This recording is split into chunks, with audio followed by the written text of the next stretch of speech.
My name is Bart Yasso, the Chief Running Officer at Runner's World Magazine, the CRO. What a cool title. And we are in Danvers, Massachusetts, which is just north of the greatest running city in America, Boston, Massachusetts, celebrating Dick's Sporting Goods National Runners Month. The whole idea of the whole Runners Month is to get people out there. Get them in the store, get them in a pair of running shoes, get them in some running clothes. More importantly, get them out training, get them excited about the sport. It's the right time of the year to do it.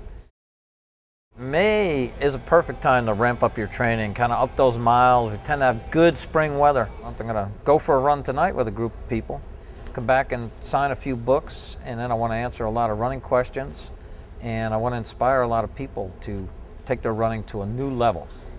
My mantra is never limit where running could take you. Never limit where running could take you. Never limit where running could take you. 33 years ago, I went out to run 1 mile just to get in shape. I wasn't going to do the Boston Marathon or do any local 10K run. I just wanted to get in shape. And I ran 1 mile, and it changed my life forever. It's so weird to have people come up to you, and I say it in my book and I say it on my website, I have the greatest job in the world, and then I have runners come up to me and say, you have the greatest job in the world, and they want my job. It's kind of a fun thing to have going for you, but you know, people always ask me, how can I stay on the road for 48 weekends out of the year and do what I do, go to all these races and still have the passion that I have? And I always tell them if they walked in my shoes just 1 weekend, they would understand that it's not about the running, it's truly about the people I meet, the stories I meet in this great sport of running.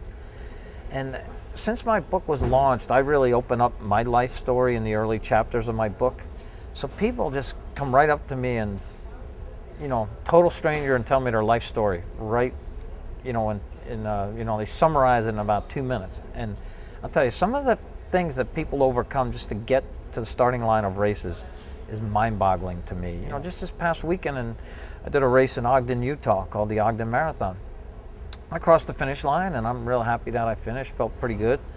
And within 2 minutes, this woman finishes, and she sees me, and she starts hugging me, and she said, Bart, I'm so happy to see you. And she said it made her day. And when I gave her a hug, there was something on her back, like a piece of cardboard I felt, or something strange. So I looked at her back, and there was a piece of cardboard that said that 1 year ago today she was diagnosed with cancer, and she was just happy to be out there running. And you know, when I talked to her about it, she really thought when she was diagnosed that that could be the end of her life. So when she went through treatment, she set this goal to run the Ogden Marathon as, you know, something out there that she could shoot for. And then it turns out I met her husband, and then they lost a little one, you know, a couple of years before that, and they just had all this bad stuff, but they were just celebrating finishing this marathon and that they physically are here and able to do the stuff they were able to do. They were actually more celebrating what they had than what they lost. I stand at these finish lines a lot, and you know, I get all emotional and crazy about it because these people's, their stories are incredible. I only have one regret in all my 33 years of running, that I haven't run what's known as the greatest foot race on the planet, the Comrades Marathon. After May 30th, hopefully I will never have to say that again. I will have run the Comrades Marathon and finished. For me, it'll be all about celebration. For those first over 1,000 races I've run, it was all about the finish line and, you know, what my time would be and personal records and all that kind of things. Comrades is the first race in my 33-year career that all I care about is getting to the starting line. Whatever plays out in the race is going to happen. But this is a race where I just have to get there, get started, be as healthy as I can, and whatever rolls out is going to roll out. I'm hoping for a very successful day. I'm not going to go nearly as fast as I used to run, but that's not the success. The success is just getting across that finish line before they close the course, because this is one race where they really close the course. They shut down the course at 12 hours, and if you're not there, you cannot be counted as a finisher.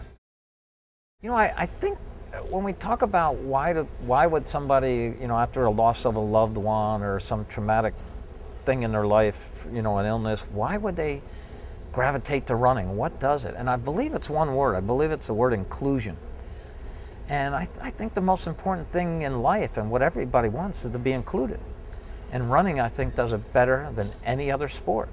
And who doesn't want to go where they feel welcome and included?